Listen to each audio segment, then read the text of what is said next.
Então, meus amigos, vamos iniciar a nossa mesa de diálogo, de debates. E como nós temos uma dama entre nós, por dever de cavalheirismo, vamos iniciar fazendo perguntas à Beth. Ela disse que nem fez palestra, né? Mas ela está aqui também. Beth, o bom nem sempre é agradável.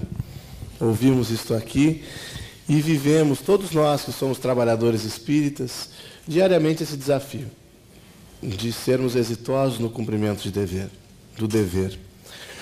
Como trilharmos no movimento espírita, cumprindo o nosso dever, sem nos tornarmos amargos, sacrificados, a ponto de afastarmos as pessoas dos postos de liderança?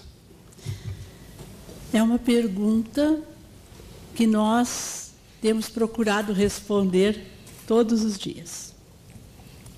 Creio que a primeira ideia que nós temos que acalentar com relação a essa questão dos postos de liderança é fazermos a nossa jornada de transformação. É preciso, dizia o Haroldo, é preciso ter autodomínio. É preciso, para liderarmos, é preciso autoliderarmos-nos. E isso é uma questão de perspectiva. Quando nós nos empenhamos, nos candidatamos ou assumimos qualquer posto de liderança nas nossas instituições, é preciso que respondamos a nós mesmos, em primeiro lugar, essa questão: por que eu quero liderar? A partir da resposta que nós dermos a esta pergunta, em decorrência dessa resposta, todo o processo de liderança ele se estabelece.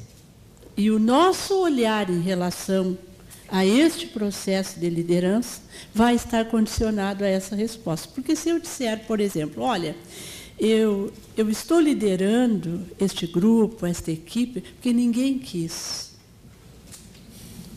Aí caiu no meu colo, eu tive que liderar. Bom, provavelmente eu passarei todo o período transferindo responsabilidades, colocando-me numa situação falsa de autossacrifício, de martírio, que não condiz com o processo de liderança. Então, liderar para nós, ela é uma oportunidade de superação e de crescimento. Não é agradável, muitas vezes, mas é bom. Então, o processo de liderança se encaixa muito nisso que tu disseste, Haroldo. Não é agradável, mas é bom. É bom, e todos aqueles que tiverem a oportunidade de experimentar este processo devem fazê-lo com esta perspectiva de que, primeiro, a liderança é um projeto da lei divina para o crescimento do homem. Segundo, é apenas mais uma das ricas oportunidades que nós temos de crescer, de progredirmos, de nos tornarmos homens de bem. Muito obrigado. Sérgio, vamos falar de sexo? Muito prazer.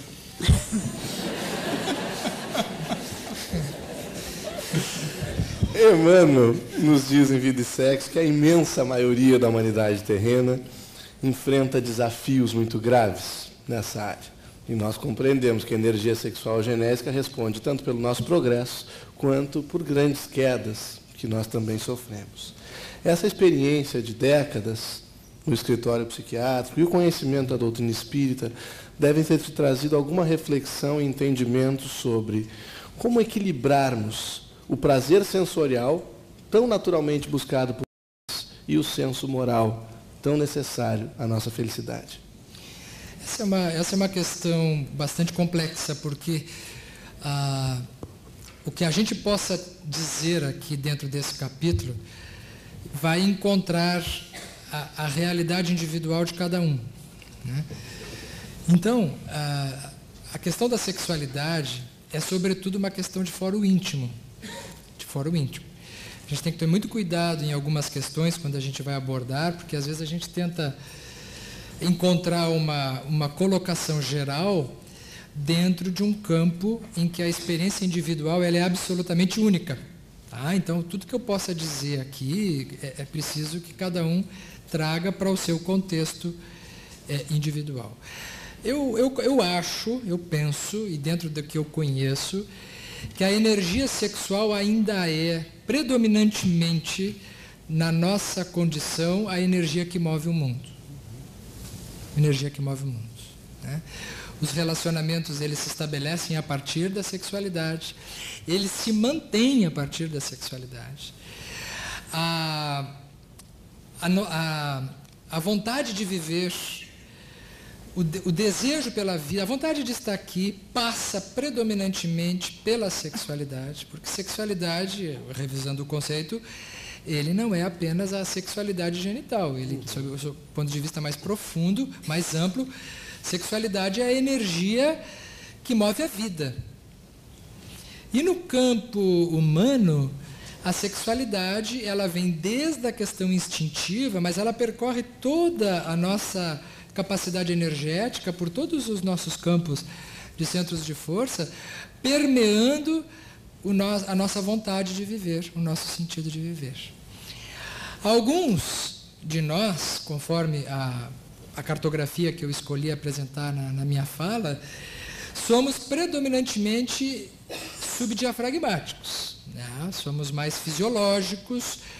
Diria que a maior parte da humanidade se movimenta da cintura para baixo, mas tem pessoas que só funciona, não precisava nem ter o corpo daqui para cima, porque praticamente nem usa, né? Mas só que o corpo da cintura para baixo, não é? Vocês veem?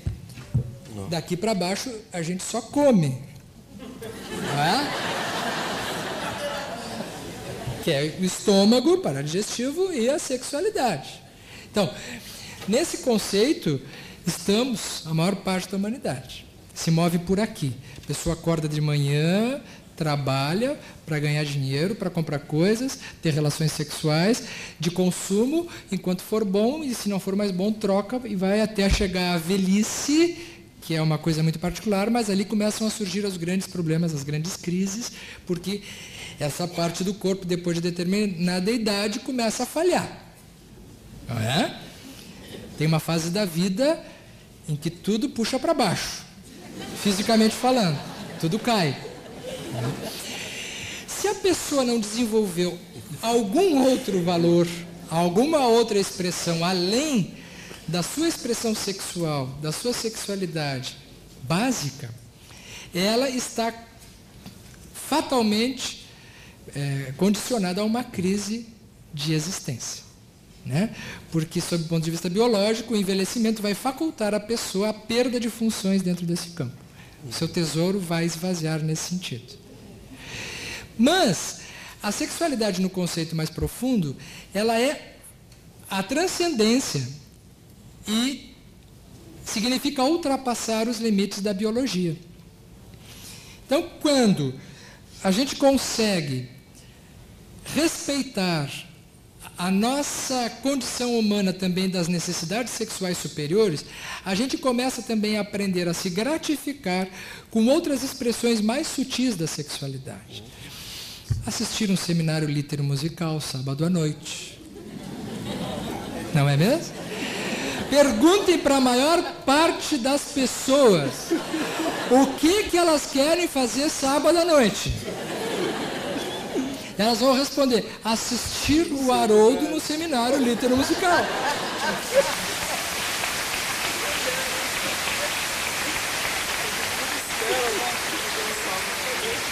Depois de ter assistido o Divaldo o dia inteiro, vejam, se depender da cintura para baixo, não tem chance, só que é a maior parte da humanidade. Se vocês falarem esse assunto com qualquer pessoa, a maior parte das pessoas não vão entender. Por quê? Porque é oferecer pérolas para cavalos. Então, nós não podemos pretender regular a espécie humana dentro de um espectro de consciência só. Nós precisamos ter esse entendimento. Isso é muito importante para que a gente entenda que às vezes a gente convida algumas pessoas para frequentar o nosso ambiente, a pessoa vai lá e não encontra nada. E a gente fica meio decepcionado, tentando achar um jeito de falar que a pessoa entenda. Não adianta. Porque ela ainda não está dentro de um nível, de uma capacidade de entendimento que possa emprestar aos seus impulsos fundamentais sensibilidade, leitura, emoção, espiritualidade. Isso significa sexualidade de uma forma refinada. A grande verdade é que o que nós estamos apresentando aqui é uma forma refinada de sexualidade.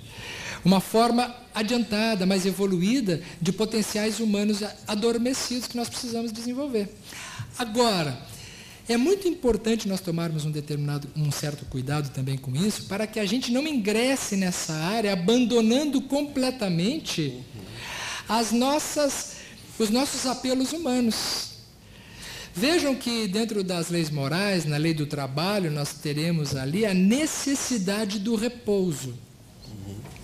Porque se a gente não tomar um certo cuidado, a gente entende que a gente deve entrar nesse campo e mergulhar e ficar fazendo só isso. Cuidado.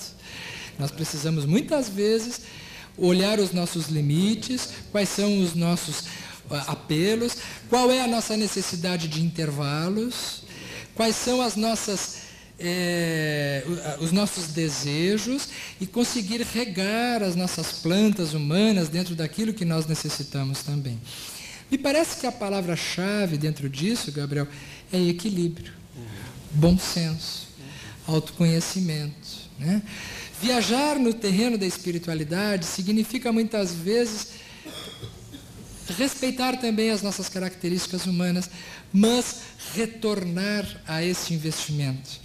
Não se demorar tempo demais no apelo das gratificações, porque passado um determinado limite, nós temos uma tendência a cair na indolência, a cairmos no comodismo e deixarmos para depois as nossas necessidades maiores do desenvolvimento espiritual. Então dá bem para assistir o jogo de futebol, dá bem para ter a vida afetiva e sexual e assistir um final de semana de uma atividade importante, profunda, de sensibilidade.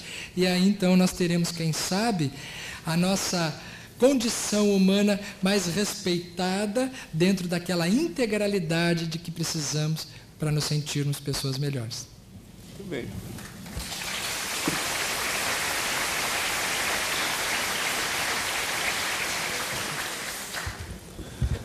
Haroldo,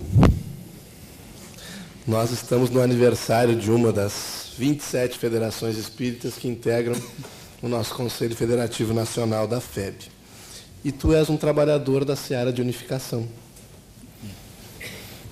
Quando o Haroldo esteve a primeira vez no Rio Grande do Sul, ele inclusive fez um convênio com o Sérgio, que nós vamos recordar. Ele disse, falando dos 500 da Galileia, se algum dia eu não quiser fazer parte dessa caravana, eu serei um paciente psiquiátrico. E você tem acompanhado a trajetória do movimento espírita no Brasil com esse trabalho de divulgação do Evangelho. Qual é o grande cachorro que tem corrido atrás de nós, meu amigo? Qual é aquela tentação para a qual nós devemos talvez olhar com um pouco mais de atenção, que possa comprometer, colocar em risco o cumprimento da missão do coração do mundo, da pátria do Evangelho? Tem uma cachorrada. Nós temos uma vivência milenar no individualismo. Por isso que os espíritos ressaltam muito bem a questão do egoísmo, o egoísmo e o orgulho como uma chaga da humanidade. Porque em matéria de cuidar dos próprios interesses, nós temos muita experiência. Bastante experiência. É tanta experiência que chega a ser até um hábito pernicioso. E o grande desafio, o ministro Sanzio é que diz isso, no livro Ação e Reação, capítulo 8. Ele diz assim, o mal é o bem apenas para nós. E o amor, o bem verdadeiro, é o bem comum. Comum significa para todos, inclusive para mim.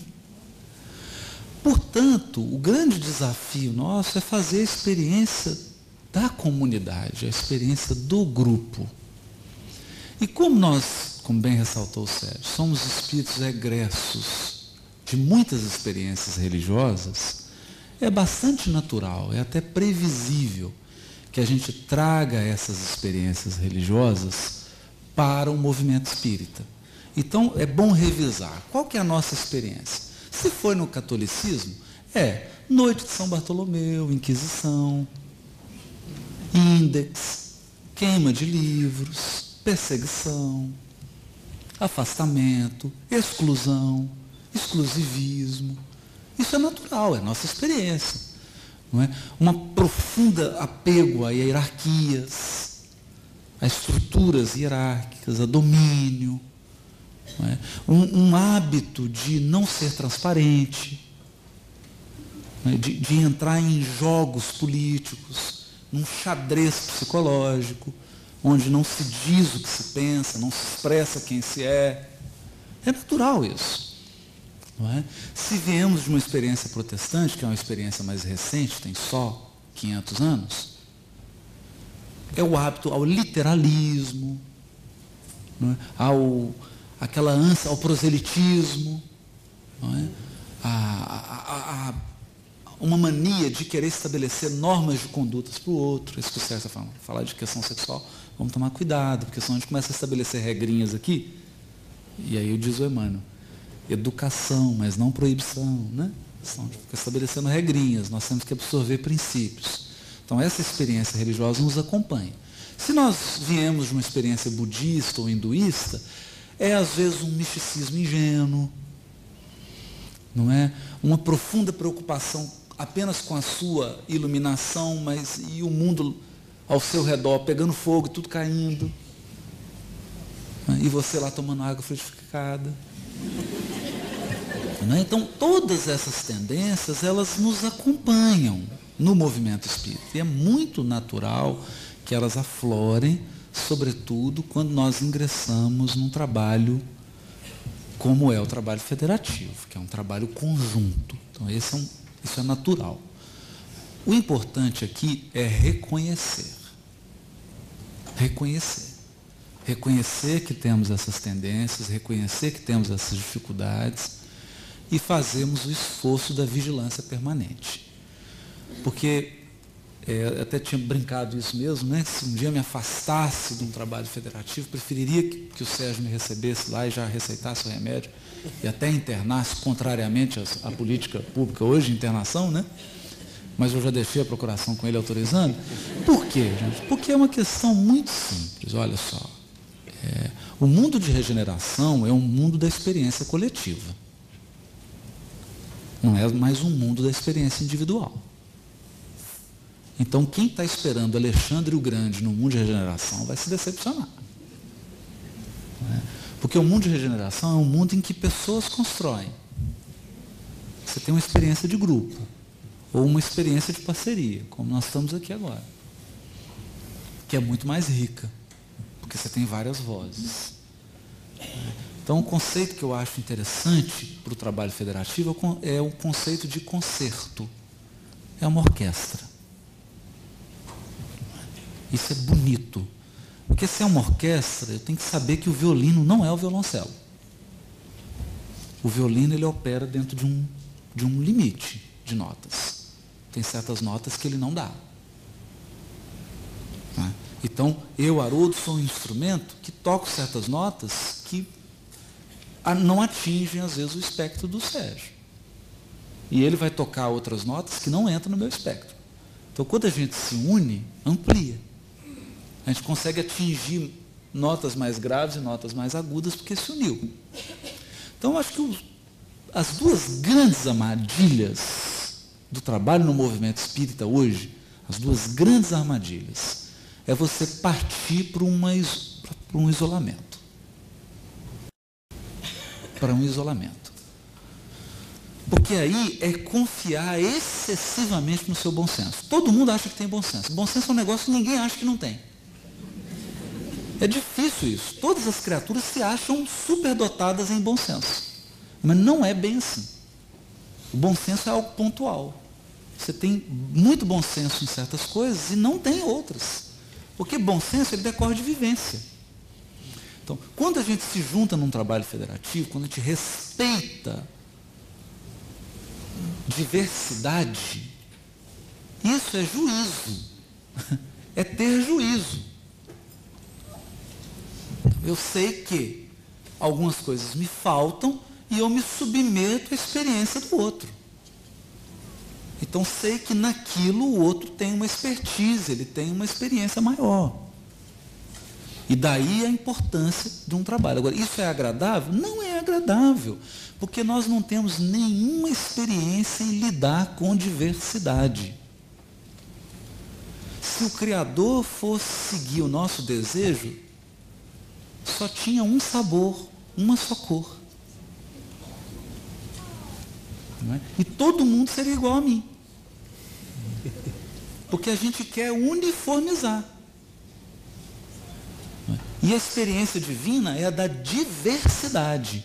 Então, o desafio de estar no trabalho e não se isolar, participar do trabalho federativo, é conviver, respeitar, mas mais do que isso, aprender com a diversidade. Esse é um desafio, para que a gente não se isole. Não se isole. O outro desafio é o seguinte, é saber lidar com a inovação e com a heresia.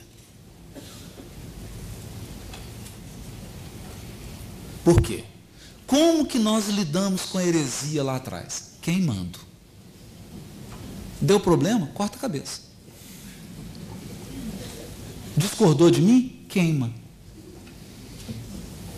Falou alguma coisa errada no livro?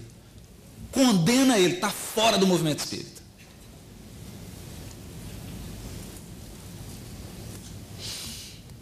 E aí a gente volta para a experiência de Jesus. Chegou para Judas, pegou a mão dele, pegou com a mãozinha, pegou o pão junto, falou assim, é você que vai trair. Você vai me trair. E aí o Judas ficou surpreso, porque Jesus está dizendo para ele assim, você só está enganando a você. Mas não consta no Evangelho que Jesus tenha tirado ele do colégio apostólico. Não é? E o Sérgio tem mais experiência para dizer sobre isso. A gente sabe que há um direito igual ao pertencimento. Todos temos direito de pertencer. A família espírita é uma teia. Se alguém exclui, sofre a consequência. Então é preciso saber lidar com isso. Outra questão é saber lidar com a inovação. Para receber inovação, e quem quer inovar? E quem quer inovar? Então aqui eu vou falar para quem quer inovar.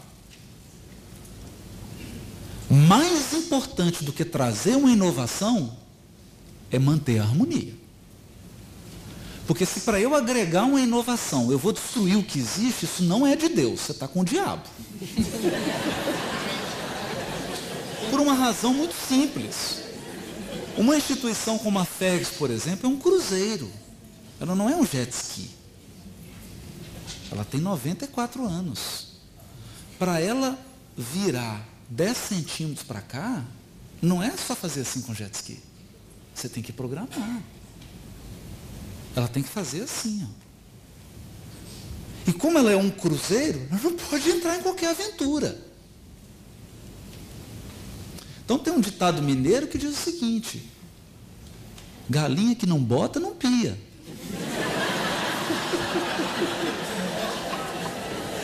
Porque é o seguinte, eu tenho certeza, todos os dias entram na Federação Espírita do Rio Grande do Sul alguém com um projeto miraculoso para mudar o planeta e o movimento espírita.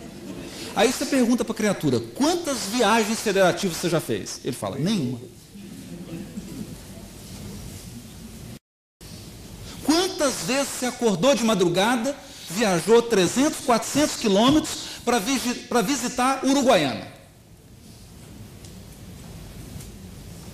Quantas vezes você sacrificou o seu final de semana para ir lá numa região ficar com companheiros? Entende? Quando eu comecei, por exemplo, o Movimento Espírita do Paraná, o Francisco, não fomos viajando, Francisco? O Francisco viajava o estado inteiro. Como a Beth e o Gabriel viajam o estado inteiro. Então, quem não paga o preço da experiência, quem não vive a experiência, quem não deu cota de sacrifício, quem não chorou na tarefa, quem nunca chorou na tarefa, quem nunca se sacrificou na tarefa, quem nunca renunciou na tarefa, não tem muito direito de opinar. Porque não tem autoridade espiritual para opinar.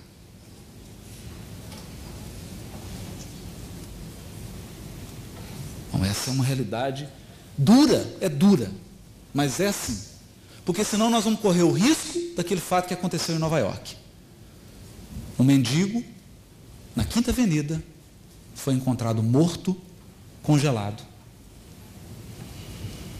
Porque estava sem agasalho, sem recurso, e num saco dele, um calhamaço de 200 páginas com um plano para mudar a economia norte-americana.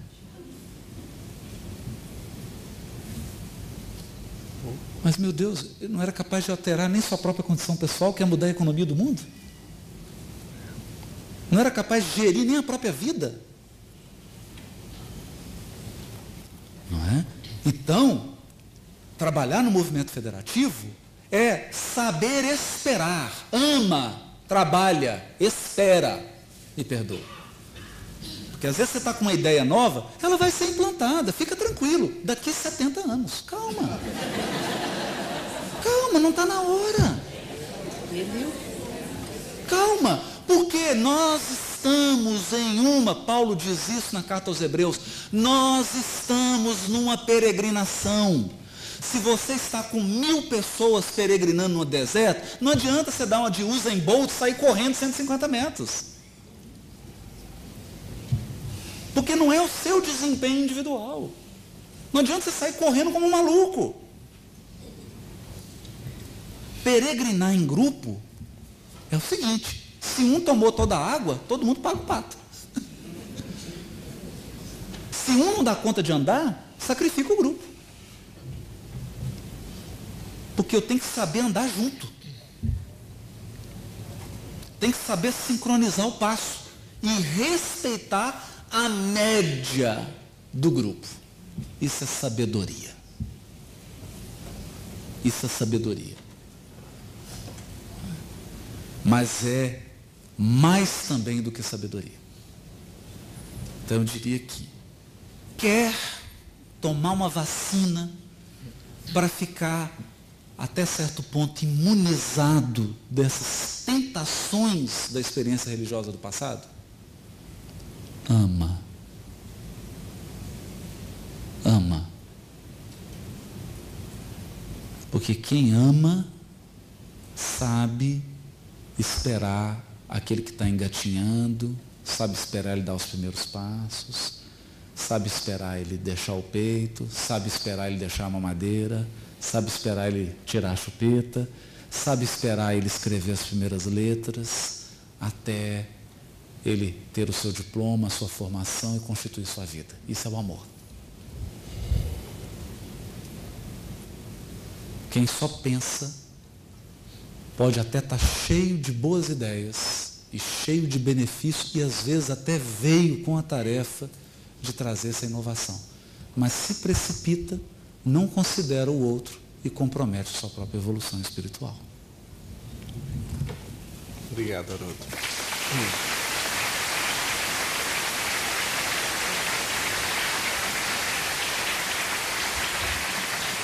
Você falou do canil inteiro, né? A cachorrada toda. Quero lançar um tópico para que os três possam nos trazer, cada um em considerações breves, mas conjuntamente, de modo livre, também as suas considerações. Nós falamos hoje em impermanência e nessa realidade que nós todos temos de uma encarnação que é muito rápida. Nós somos desafiados a lidarmos com a gestão do tempo, dentro dela e com prioridades. E ao lado da impermanência nos surgem os impedimentos. Nós que temos tarefas a cumprir, progresso a implementar, também temos impedimentos diante dessa tarefa. Às vezes é a enfermidade física, o nascimento de um neto, o surgimento de uma outra atividade profissional. Enfim, impermanência, urgência, necessidade de progresso de um lado, impedimentos que nos surgem de outro, e planejamento reencarnatório do trabalhador espírita. O que é que vocês têm a nos dizer? Quem começa? Em breve. Só isso. É bem breve. Seja breve. Olha, a lei divina, ela é perfeita. Me parece que o nosso planejamento reencarnatório, ele está inserido nesta lei. Por via de regra, os impedimentos, eles são estímulos, só isso. Não há como eu ter uma tarefa que faz parte do meu planejamento reencarnatório e uma intercorrência no meu caminho se transformar em algum impeditivo do cumprimento da tarefa. Acho que são escolhas. É uma questão de avaliação pessoal. Se eu deixarei esse impedimento, seja o nascimento de um neto, meu neto estava aí, agora acho que está para lá, né? Seja uma enfermidade, enfim, deixar que isto se sobreponha ao dever. Eu acho que aí a gente querer que o cachorro pegue mesmo, né, Ruth?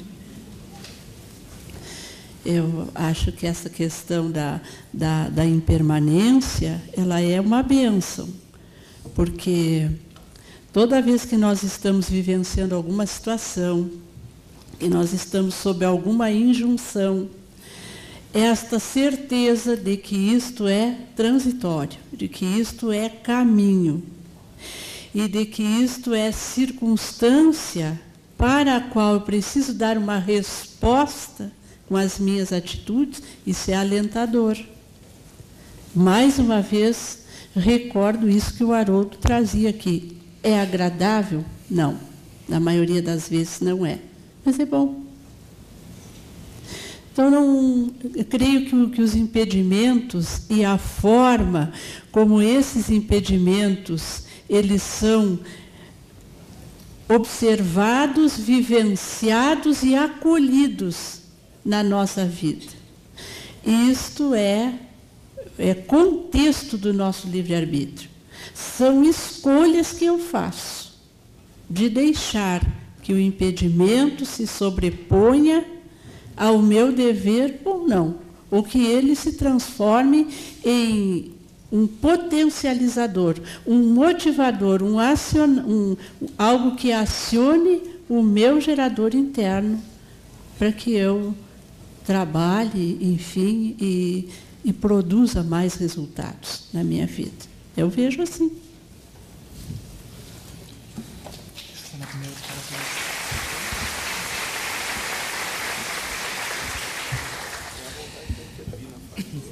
Essa questão que o Gabriel traz é um dos pontos que eu tenho mais refletido ultimamente. Mas, desde que o Raul Teixeira caiu com um acidente vascular cerebral e ficou fora da possibilidade de falar, da possibilidade de escrever, ele foi afetado exatamente naquilo que ele fazia melhor, na psicografia e na oratória.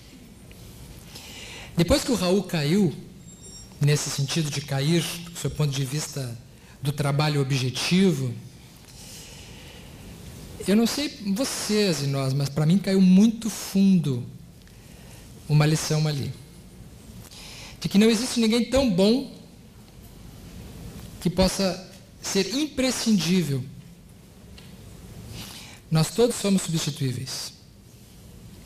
Então o que nos move na tarefa não deve ser a sensação de que nós somos bons e necessários. Nós somos necessitados. O semestre passado eu estava cheio de planos. Tinha um monte de palestras, de coisas para fazer, estava com a agenda lotada, assim. E por questões familiares e internas minhas, eu tive que desmarcar a maior parte das palestras. Eu não consegui fazer a minha agenda. A turnê na Europa eu não podia ir, aquela que a gente ia se encontrar em Lisboa, não podia. Questão familiar. Fui obrigado a ficar, porque seria uma incoerência eu estar viajando, dando palestra com familiares meus diretos, precisando da minha ajuda direta. E eu próprio, estando energeticamente, sem condições de poder falar e apresentar alguma coisa. Então, quando eu estou trabalhando, como hoje, por exemplo, eu tenho a sensação viva de que eu estou aqui por uma oportunidade. É uma satisfação muito grande eu ter conseguido chegar aqui para falar para vocês o que eu estou falando. O que me move estar aqui não é sacrifício, é prazer. Quando eu trabalho hoje, eu faço por prazer. Se for sacrifício extremo, talvez eu esteja ultrapassando limites. Porque às vezes o sacrifício extremo que a gente faz é por uma sensação de que não tem ninguém mais que possa fazer aquilo senão a gente. E isso é um engano muito grande. Obviamente que o que o Haroldo faz, só o Haroldo faz. Mas ele não pode acreditar que ninguém mais na história do planeta pode ocupar o lugar dele, porque senão ele se perde individualmente naquele capítulo que falávamos, que é o da vaidade. Então, o trabalhador espírita, nós temos um conceito de trabalho como conceito muito impregnado de sacrifício e de missão.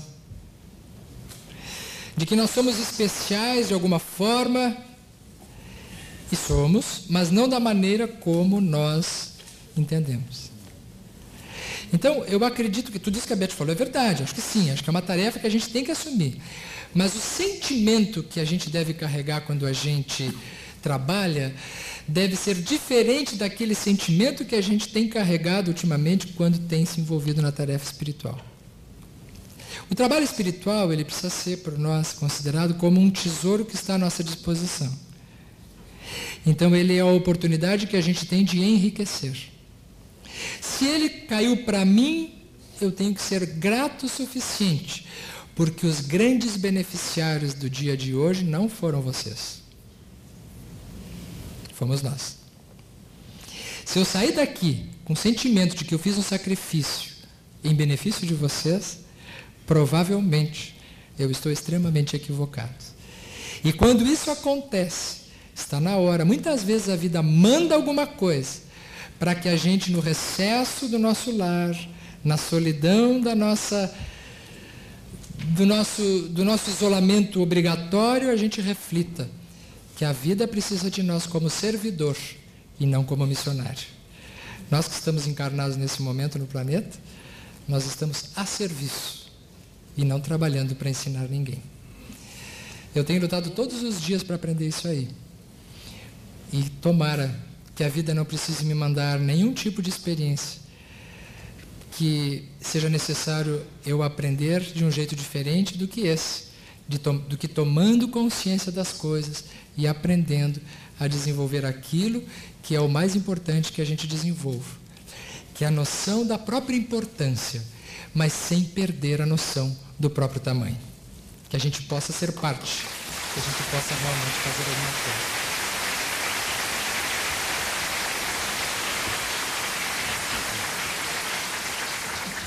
Acho que os dois já disseram, né? Então, vou tentar resumir então o que eles disseram. Você está fazendo uma síntese contando uma parábola. O reino dos céus é semelhante a um pai muito amoroso que chamou seu filho e deu a ele uma gleba e algumas sementes: alface, couve, limão, cactos, uva e café. Tinha então café. A alface e a couve dá toda hora. E o processo é intenso. O cactus e o limão são um pouquinho mais demorados. O cactus é uma cultura que machuca a mão, deixa marcas. E o limão vai educando o paladar. A uva também tem seus ciclos e o mais demorado é o café. Você planta hoje, daqui 5, 6 anos vai colher. Então, a vida também é assim. A gente encarna com uma gleba. Então, cada um de nós tem sua gleba particular. Algumas áreas da vida são alface, outras são cactos, outras são limão. Mas não tem uma área só. Então você tem sua vida afetiva, tem sua vida familiar, tem as questões de saúde espiritual que se refletem no corpo, tem as questões de atividade espiritual e religiosa, tem as questões de atividade profissional, etc. Nunca é só uma cultura. Nunca é só uma coisa. Agora, se a sua atividade espiritual é alface, é café ou é cactus, depende. Depende da sua história. Porque para alguns, a área profissional é um limão. Apresenta inúmeros desafios. Para outros, esse limão é a atividade doutrinária. Mas a sabedoria da vida é entender que tem várias culturas. E eu preciso estar atento às várias dimensões da minha vida. A dimensão familiar, a dimensão profissional, a dimensão afetiva, a dimensão física. E as culturas não são coincidentes. O café não dá igualzinho na mesma época da alface. Então muitas pessoas perguntavam assim: nossa, mas o Raul fez um trabalho enorme, doutrinário, chegou, foi tirado. Mas espera. Tem outras questões, tem outros cultivos interiores para ele trabalhar. Então, quando eu sentei e conversei com ele um dia, ele disse que estava sendo uma profunda experiência para ele. Porque ele estava fazendo um trabalho interior que, se você fica só expondo, você não faz. E nós não podemos ter o egoísmo de querer só o Raul aqui fazendo palestra, porque Deus ama tanto, Deus nos ama tanto, que Ele quer a gente todo. Ele não quer só um pedacinho de você, não. Ele te quer inteiro. Quer tudo.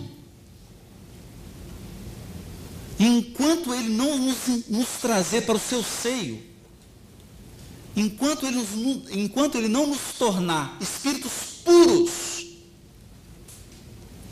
seu amor não descansa. Não descansa. Então você cultivou aqui, a sua lavoura de alface está boa. E a de café? E a de cactos? Então, é essa experiência que o Sérgio estava falando, que eu estava em Paraná, fazendo as palestras, julho do ano passado. A hora que eu fiz a última, o joelho estava desse tamanho. Eu já desci, o doutor Sérgio Lopes estava sentado. É outro Sérgio, não é Lopes não. É Sérgio. É o doutor Sérgio. Eu estava sentado, ele falou assim: piorou? Eu falei: eu não estou conseguindo andar. Ele falou: vamos para o consultório agora. Era ortopedista. Já chegou, fez os exames, falou assim: olha, eu não tenho dúvida, o seu caso é cirurgia. E é já. Está aqui os exames. 1 semana e meia depois eu estava na mesma cirurgia. E aí foi interessante que eu fui fazer o pré-operatório com o doutor Oswaldo Eli, um cardiologista, ele muito espírita antigo, né? Da Associação Médico Espírita, tudo. A hora que ele chegou, sentei, aí ele examinou, fez lá o elétrico, aquela coisa toda, falou: coração está ótimo, pode ir tranquilo. Já pensou no porquê do joelho? Eu falei: como assim, doutor Oswaldo? Por que o joelho? Eu falei: não faço ideia. É bom entender, porque O corpo expressa o nosso psiquismo. A gente precisa do corpo, senão a gente seria uma bola. A gente tem mão, tem joelho. Entendeu por que do joelho? Porque foi o joelho. É a sua área psíquica que está se materializando. A sua doença psíquica agora se tornou visível. Agora você está vendo ela. Não é que ela passou a existir. Agora você está enxergando ela. E aí eu saí dali e falei, meu Deus do céu, e agora, né? Aí falou, lê o livro e tal, dá uma examinada nisso. Entender por quê. E aí que eu fui me dando conta de que tem desafio na vida conjugal, tem desafio na criação do filho, tem desafio na saúde, tem desafio. Porque nós temos doenças psíquicas aí, se não forem trabalhadas, elas vão se materializar no corpo. É uma lavoura. Pode ser uma lavoura de cacto? Pode. Pode ser uma de limão? Pode. Então, quando a gente tem essa perspectiva de uma multicultura, que a nossa encarnação é uma proposição de diversos aprendizados, aí a gente começa a fazer uma coisa maravilhosa, que é isso que o Sérgio e a Beth disseram aqui. Trazer as luzes da vinha de luz que nós estamos colhendo no trabalho doutrinário para iluminar as outras culturas da nossa vida. Então, aproveitar esse momento aqui e levar para o meu casamento, para a educação dos filhos, para quando eu adoecer, para quando eu viver os desafios, essas bênçãos que nós estamos recebendo aqui agora, possam nos sustentar nas outras áreas da nossa vida. Porque a doutrina espírita é uma bênção. É uma bênção. Se a gente enxerga a atividade doutrinária da perspectiva do amor, eu não me sinto sacrificado de estar aqui. Não sinto. Porque as dádivas que eu recebi aqui hoje vão iluminar amanhã minha atividade profissional, meu casamento, minha relação com os meus filhos e uma série de outros aspectos. Fora a interação humana. Fora a interação humana. Por isso, gente, eu acho assim, qualquer pessoa que se candidatar a fazer qualquer trabalho na doutrina, lembra só do primeiro conselho de Abigail. Ama. Ama. Quem ama, enxerga diferente. E está num outro patamar. Num outro patamar. E sinta-se amado. Eu, sem nenhum... Fica parecendo que é coisa de palestrante. Eu tenho tanta gratidão pelo problema do joelho. Falei isso com você. Você descobriu? Porque se descobriu, me conta depois. Descobri. Mas eu fiquei tão grato. Não precisa o outro, já falei. Já aprendi. Claro, que não vamos também ficar repetindo lições, né? Se for outro, que seja outro problema, né? Não esse. Mas eu tão grato, porque foi a experiência que aferiu o que eu aprendi na doutrina e que me mostrou o que é preciso ainda trabalhar. E desde o momento, isso aconteceu com o Raul também, desde o momento em que eu fiquei de cadeira de roda no aeroporto em Curitiba, até o momento da fisioterapia, e em todas as pessoas que passaram pela minha vida, todos os médicos, tudo, eu me senti profundamente amado por Deus. Porque nós temos um conceito de amor piegas, que é a consciência sensorial.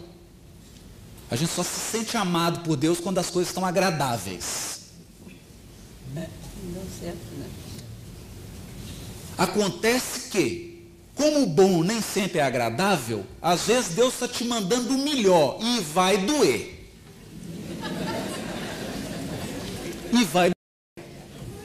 mas é o melhor. É o melhor. E quando você se sente amado na adversidade, aí sim. Aí não é mais experiência exterior de palestra, de atividade, não. Aí é a experiência da comunhão com Deus. Aí é comungar com Deus. Obrigado, Haroldo.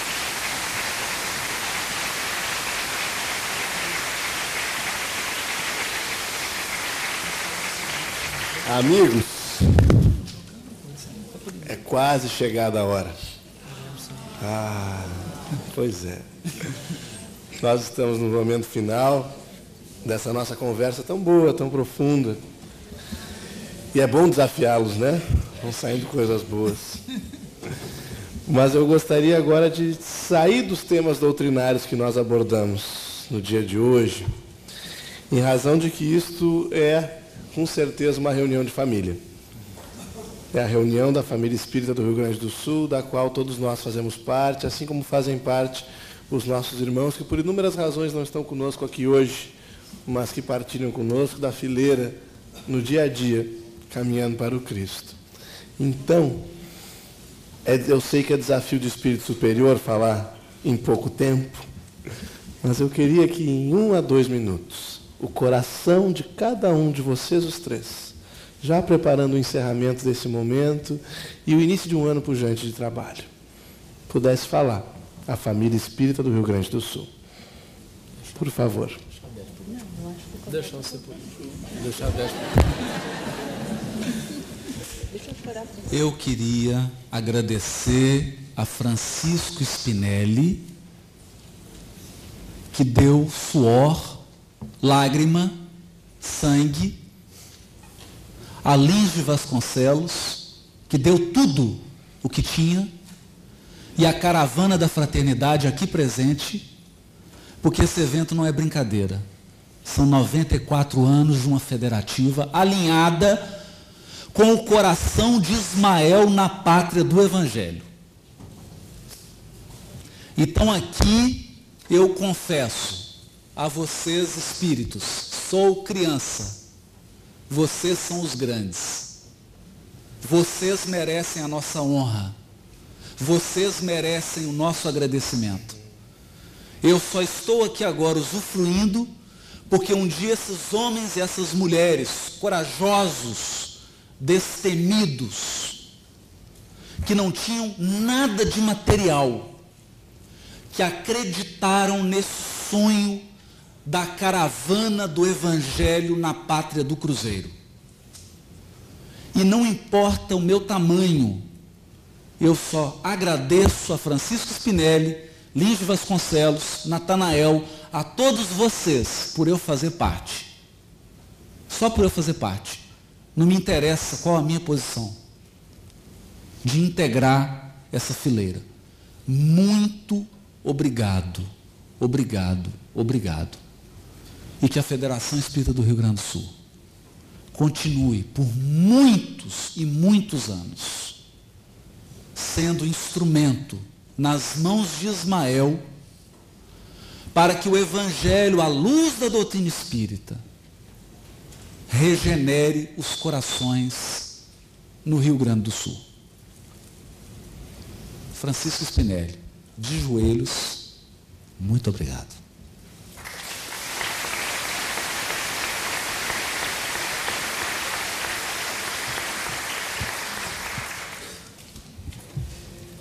Eu já disse para o Haroldo certa feita, acho que foi o ano passado, que eu tinha a nítida sensação de que esses espíritos de mais evolução precisam reencarnar em Minas Gerais sempre.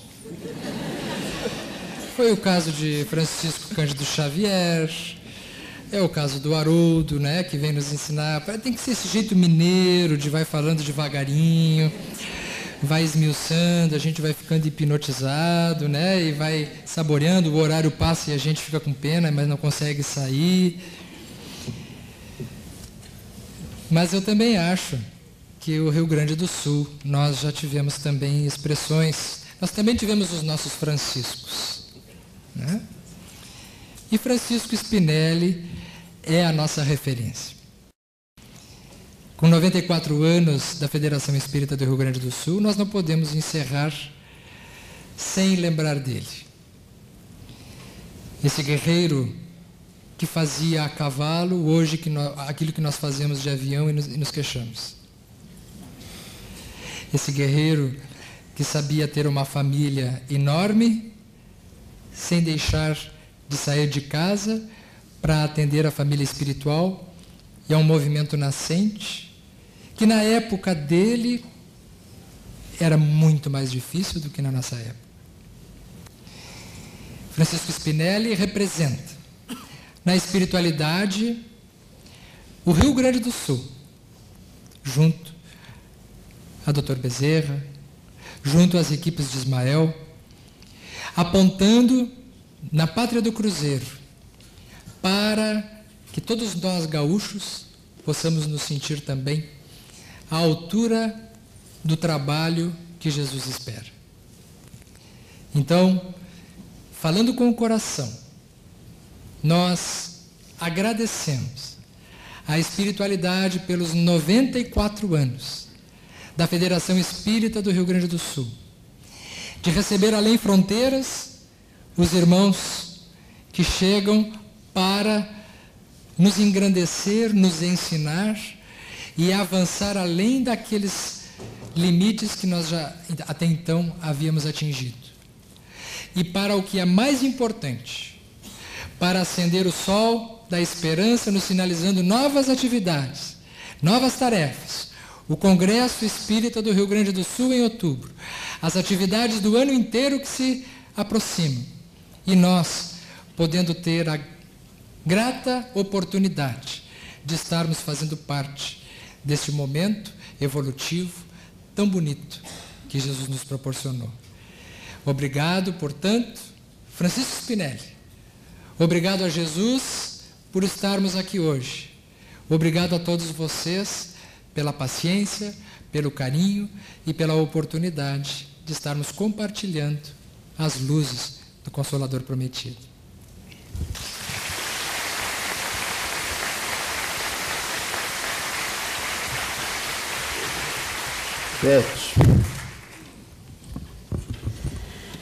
Bem, meus amigos, depois de ouvirmos as palavras de gratidão do Haroldo, do Sérgio, e de ficarmos aqui escutando os ecos da espiritualidade no nosso evento, nós queremos agradecer a vocês, meninos,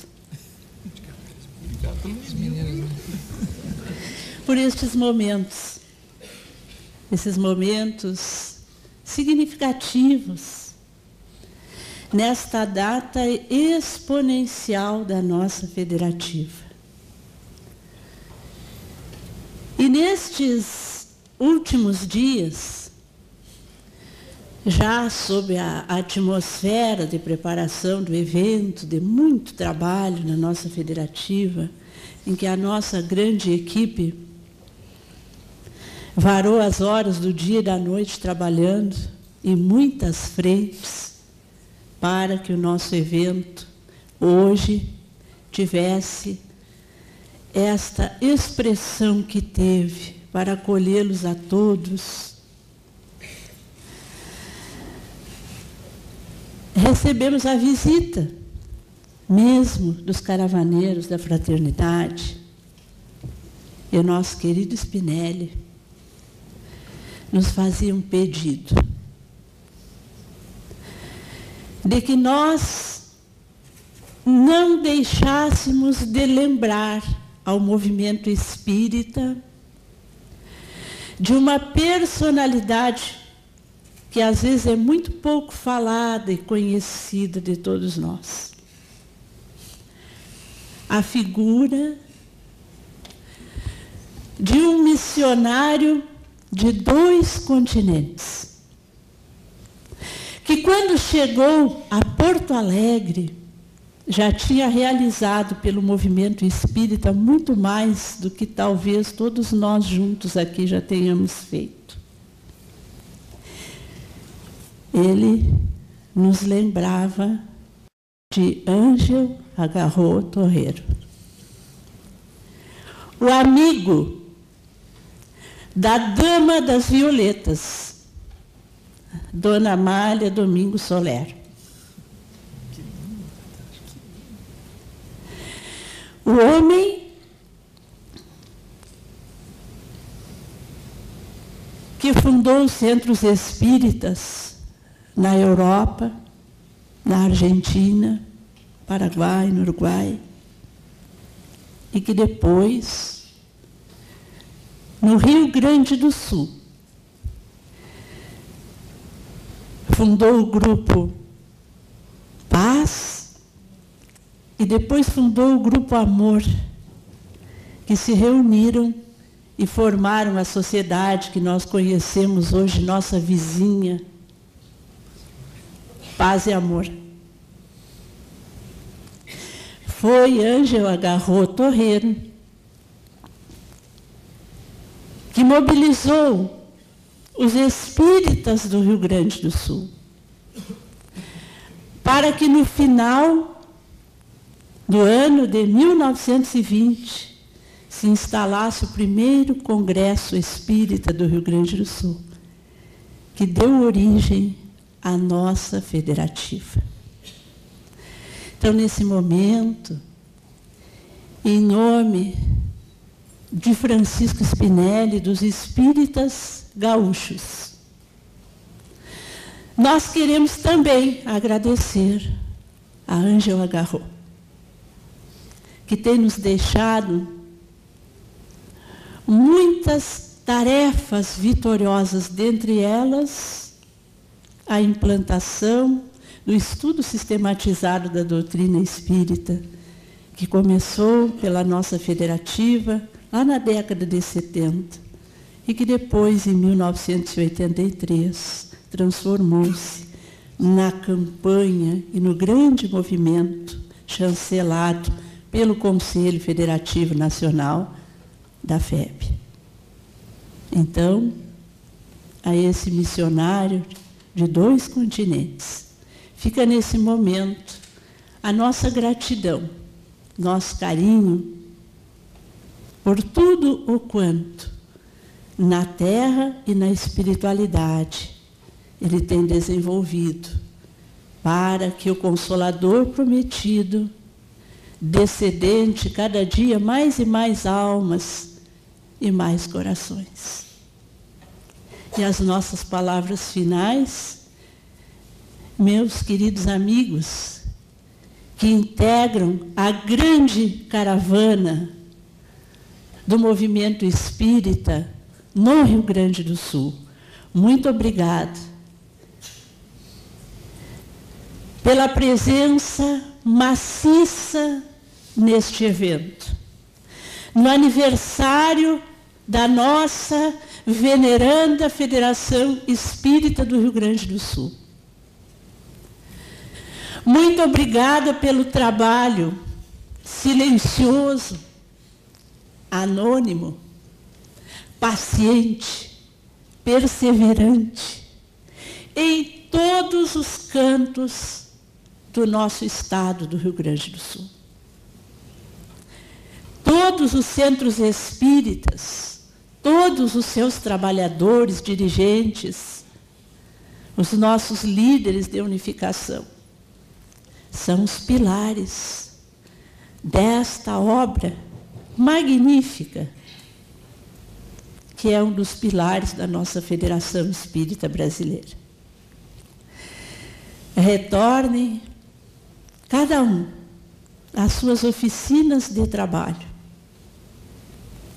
com o coração pleno de amor. Como disse nosso querido Haroldo, é preciso amar.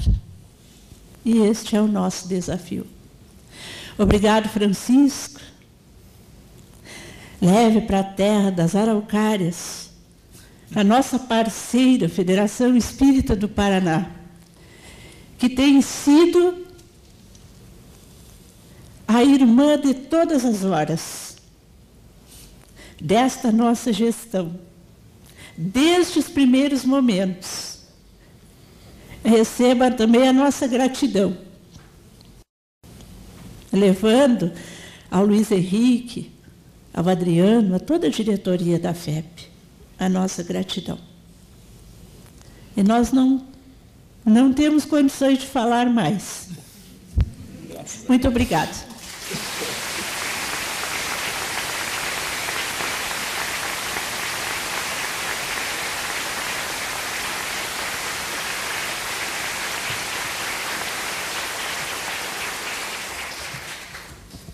Então, queridos amigos, irmãos nossos, nós vamos encerrar esse momento retomando, refazendo inúmeras vezes o agradecimento à Beth, não só por liderar a nossa federativa e na pessoa dela a todos aqueles que nos conduziram nesses 94 anos, aproveitando sempre a presença da Gladys entre nós, aos guris de xadrez que deram um show hoje no nosso aniversário.